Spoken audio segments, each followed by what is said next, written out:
Hello again, this is Suzy, Menneret.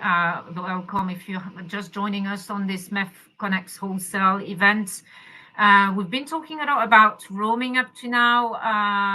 Our next two sessions will very much focus on IoT. I mean, we know that IoT is a big piece of what goes through the pipes of our carrier networks. We know it's an important topic.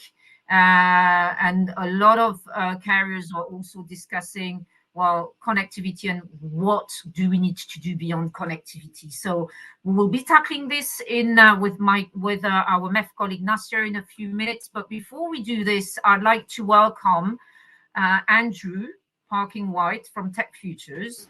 Hello, Andrew. Hello, Suzy. Hello, Andrew. Good to see you. Good to have you with us at this event. Yeah, it's great to be back with the MEF family, which I miss very much since You've never left it. Come on, you've always. No, I've never left it. No, it's always been there. So you'll be taking us through today the dynamics of IoT, because I guess it's really important. Yes, we are, in wholesale, we know IoT is important, but having that visibility of what shapes the market, who are those big players, and at the end of the day, what's at stake and what can the carrier industry gain out of this to be able to make it of a sustainable and successful business. So, yeah, I've got a very ambitious agenda, probably way too much to cover in 30 minutes, but we'll go through it at a fair speed. But yeah, as you say, we'll be exploring some of the dynamics, some strategic issues, how the market's evolving, what is as we call it, the new competitive environment going to look like. So yeah, a fair bit to cover. So yeah, I'm ready when you are, Suzy. If you have quite a lot to share, I would really like our audience to be able to get the most of what you are going to tell us. So the floor is yours, Andrew, and we'll be enjoying your insights. Thank you.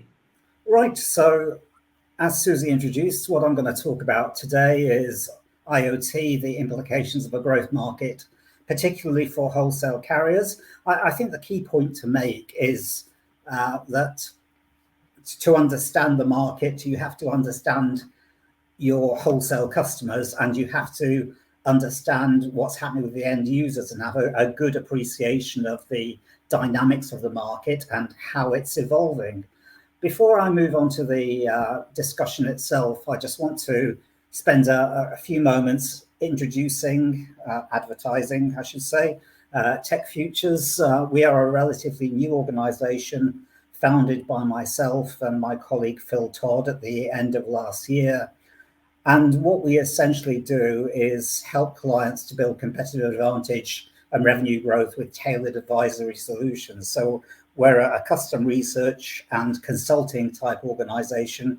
We do a fair bit of market analysis, but we're not primarily market analysts.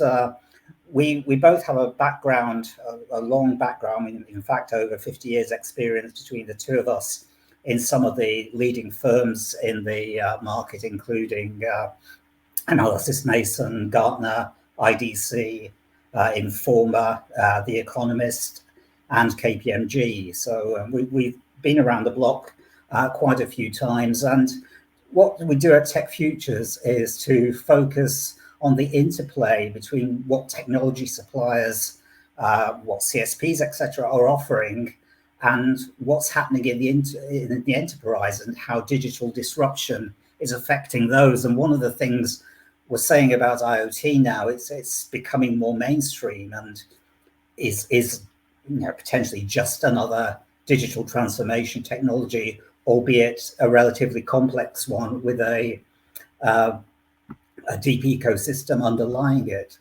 So I've identified 6 key issues that I think wholesale carriers need to focus on when looking at the IoT market. And they're in no particular order. It's good to have an understanding of all of these. The first is having a full understanding of market dynamics and end customers. We sort of see where we are at the moment. We're, at the end of 22, we had some 13 billion devices, and Now, forecasts are going to, whatever you believe, 30 billion plus devices in the next 10 years. But what we'll say about forecasts is that they're representing a direction of travel, and there's a lot going on underneath those forecasts. Different customers have very different needs, and those needs can range from very simple connectivity to quite complex enterprise undertakings. The second sort of issue to focus on is really how to position for growth in a changing market environment. We're sort of seeing over the next 10 years, growth forecasts of potentially 15, 20%, and then flattening out to a compound annual growth rate of about 10% over the next few years. And these 30 billion devices, around 30% of them are going to be new connections. So as carriers, it's being ready for this next wave of growth, and recognizing that the growth, it's not kind of smoothed.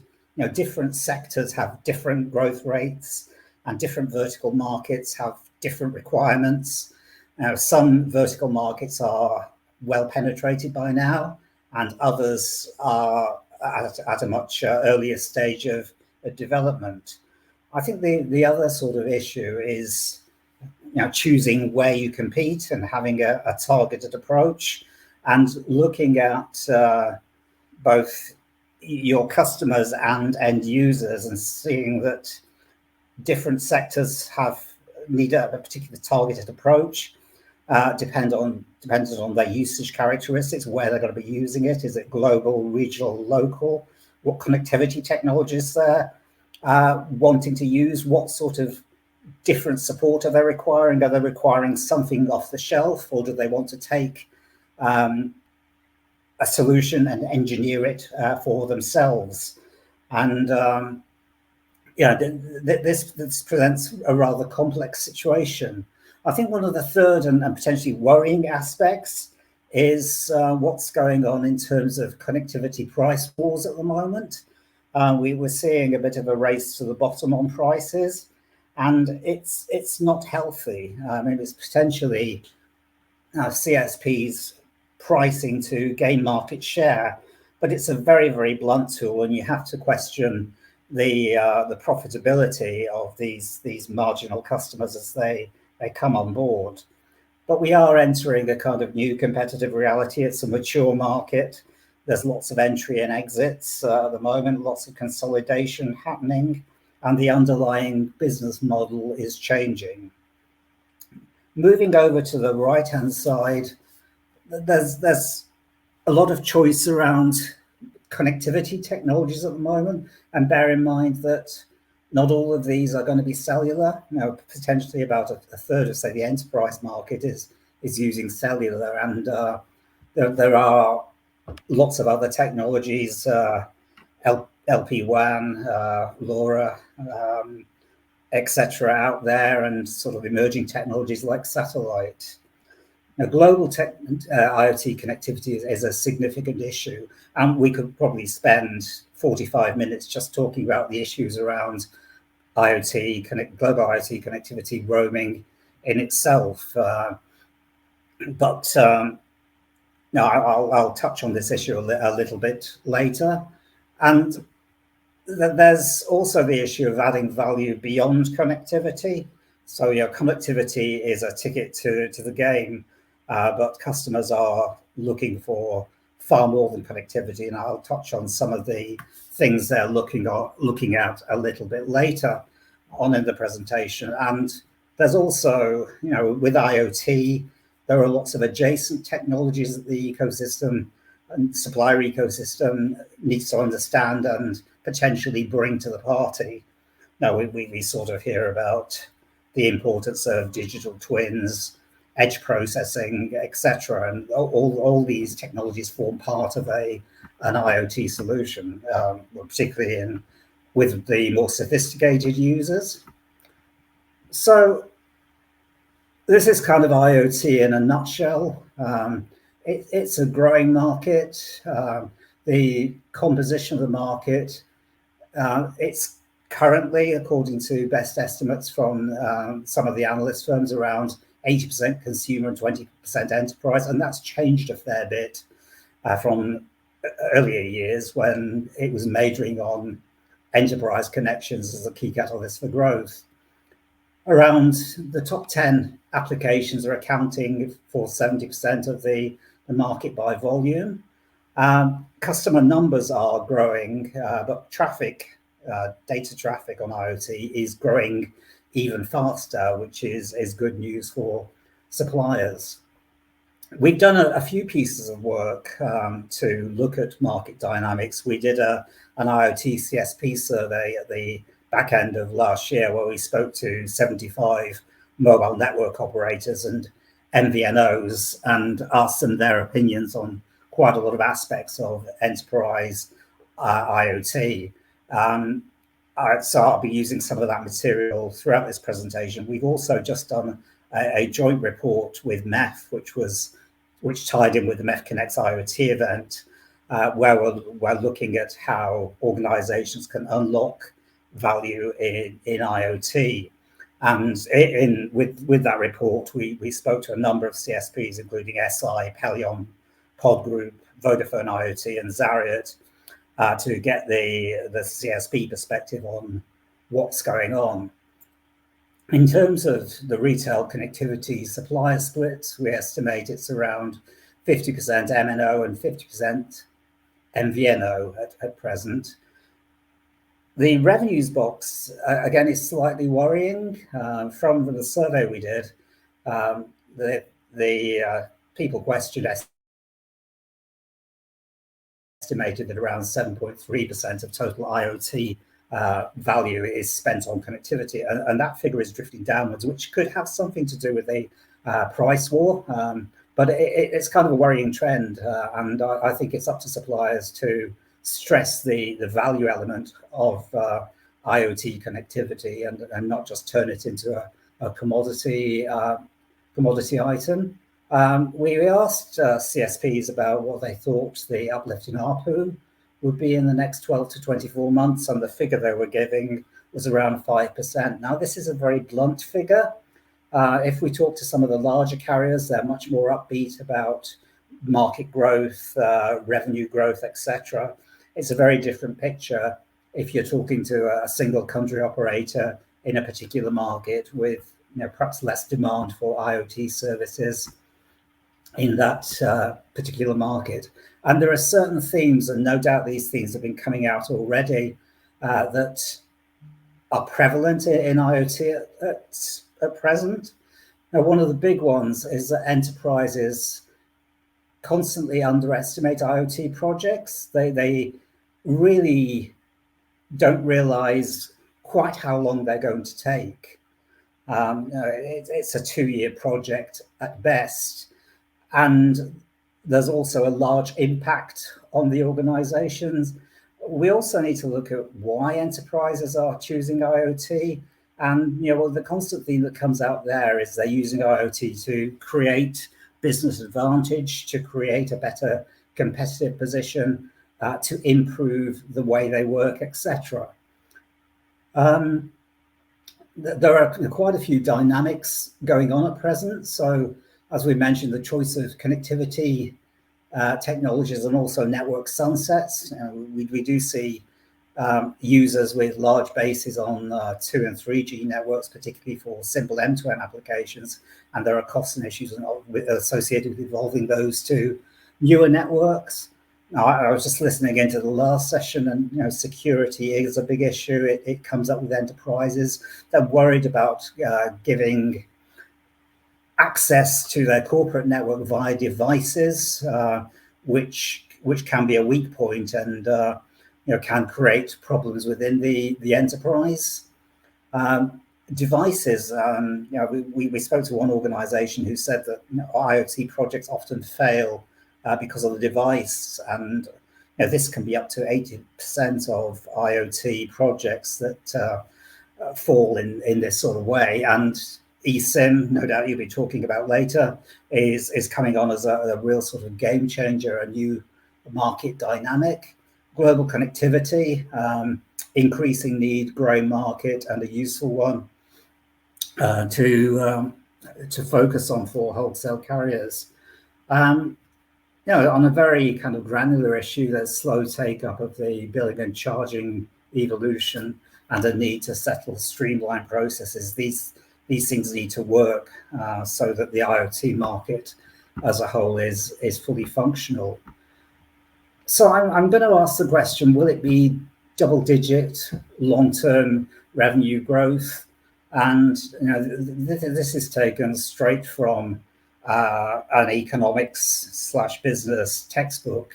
And if we look at any sort of market, any technology market, we see that over time there is a kind of growth phase, a shakeout, maturity, and decline. Revenues tend to peak and then they sort of flatten out. Companies make profits somewhere in the middle of the market and start generating cash beyond that.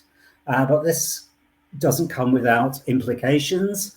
So, the sort of large blue arrow is indicating where we kind of think IoT is at the moment in terms of where it's going. It's still on that growth curve, which kind of makes me think that those revenue figures at 5% are really not indicative. And in fact, when we spoke to Vodafone, they said we're seeing no slowdown in double-digit growth. We're continuing to see 20 to 25% growth in connections, but they're also seeing a doubling in data consumption. There's another part of it, which will come on shortly, is that size is important, particularly as this market continues to develop. Small MVNOs trying to break into the market, only having price as a tool, really can't compete with the larger players. We're looking now at what's driving the enterprise to adopt IoT solutions. So on the left, we asked CSPs to rate which sectors are the most important for growth and revenue currently, and which sectors will be those that will be the most important for growth and revenue over the next 12 to 24 months. And then we plotted the difference between those two figures on this chart. And at the top of the pile, which is probably no surprise to anyone, is automotive manufacturing systems, followed by transportation, storage and logistics, asset tracking, utilities and energy.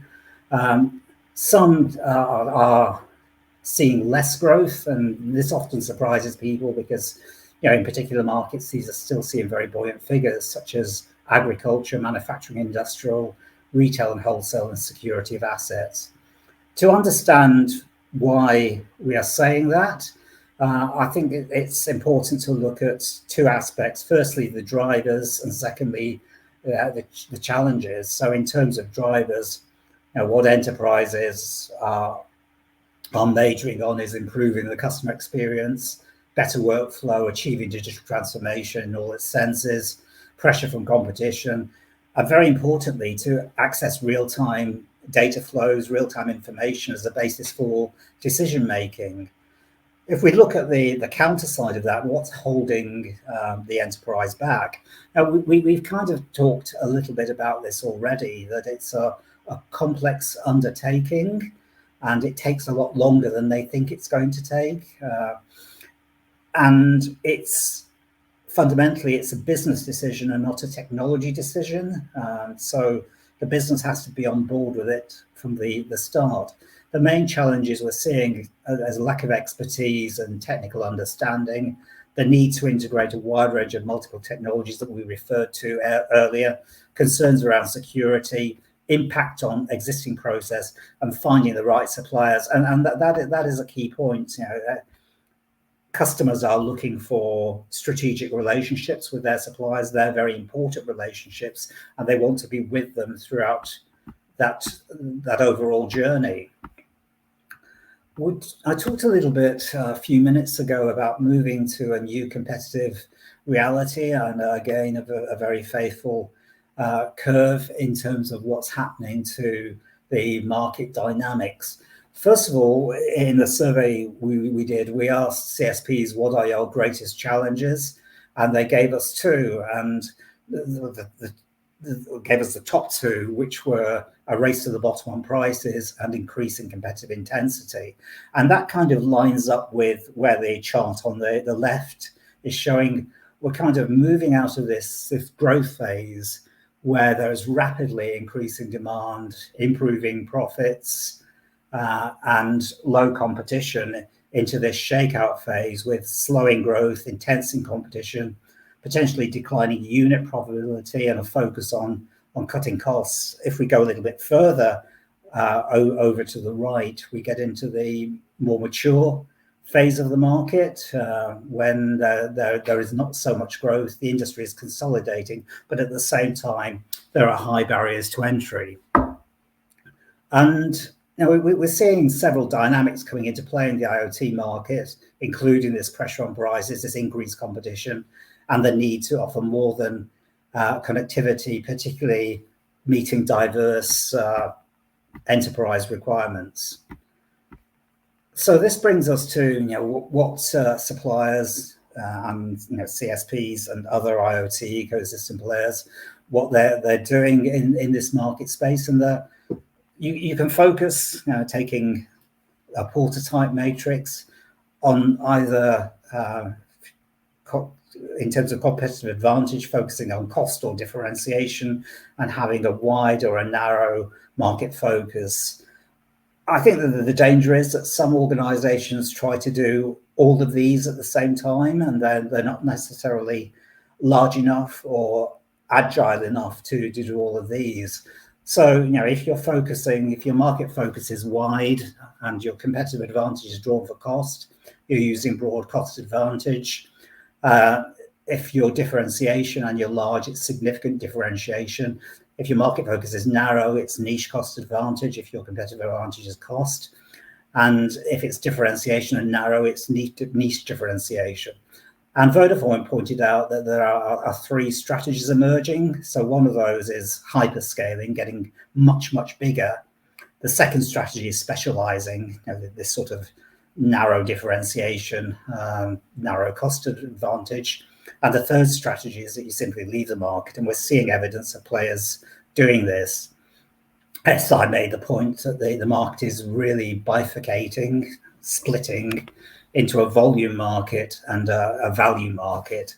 And the challenges for CSPs, etc., and wholesale carriers is to recognize which sectors they're moving in. I'm going to shoot forward a little bit. There's quite a bit of material, but I know we're running short on time, and I'm happy to share the slides that I've skipped after the presentation. But I really wanted to draw out what are the implications for wholesale providers. So I think firstly it's enhancing the wholesale provision. If we look at the needs of enterprises, there's quite a lot around there in terms of need for accurate billing and timely information for decision making, adding other things to the service wrap, and also the choice of technologies. We are looking at potentially 5G coming along the horizon, starting to hit the IoT market. There's a huge interest in that, and it offers some distinct advantage. I think the second point is choosing where you want to play and how you want to play. So it's this kind of recognition that the changing competitive dynamics in the market are happening. The number of players in the market is potentially reducing. Players are consolidating. They're being bought out by other players. And it's kind of trying to avoid this race to the bottom on prices by focusing on adding value. And as we know, price is not a long-term strategy for driving the market. The third thing I'd advocate is identifying and evaluating key markets where you can add value. Fourthly, accelerate the billing and charging environment and settlement process. Then understand how the evolving connectivity market is going to pan out over the next few years, and looking at what enterprises need beyond connectivity. I think another key aspect is working very closely with competitors, customers, and understanding end users. There are some kinds of wholesale solutions that are best delivered by competitors coming together and acting in the interests of the market, and we've seen evidence of this. And I've not talked specifically about some of the needs of the enterprise around latency in particular applications, and those kind of scenarios, which are very, very important to the enterprise as a whole, and certainly drives their choices and drives their actions. Number 7, remain competitive. Flexibility is a key attribute that comes up time and time again, and it's really having a significant understanding of enterprises and understanding the impact it has on their legacy processes and systems, and helping them to mitigate failure through, to use the terms from the previous session, education and support. And enterprises tend to welcome this supplier flexibility. And finally, global connectivity, IoT roaming is important, but it does come with caveats, and one of those is permanent roaming. So it's important to have solutions to permanent roaming issues in those markets where outright bans might have taken place, and look at the technology solutions. So I'm going to finish there. I think I've just come up to 30 minutes and not allowed any time for questions, Suzy. So brings you back in. Thank you very much. Thank you very much, Andrew. There's a lot to take in. There's a lot in this presentation, and of course, we'll be sharing this presentation. No problem. I just had one little quick, but very quick question. There's a lot to read in your deck. You talk about the complexity of this market and the complexity of this ecosystem. Just from your point of view, just one a word. How can wholesalers help in limiting the complexity that their customers have with IoT? I think, as I said, the market is a bit two-tier. That there's quite a simple market for connectivity, which is very, very volume-based. We essentially have a two-tier market, particularly for IoT roaming, where devices are manufactured in one country and shipped to another country, and they need to be working there. And then you've got the applications that require global connectivity. So I think as wholesale carriers, it's important to recognize those different sorts of use cases and position accordingly. And choose your battles.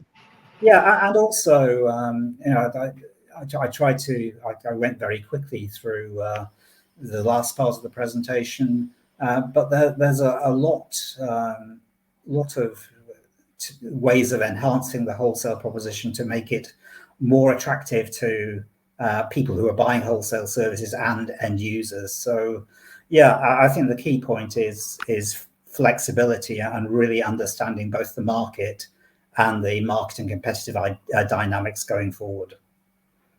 Great last words. Thank you very much, Andrew, for being with us today. Thank you for those insights. As said, the presentation will be available, and obviously the replay will also help our audience know more about it. So thank you very much for being with us, and stay tuned. Thank you, Suzy. Great event. Bye.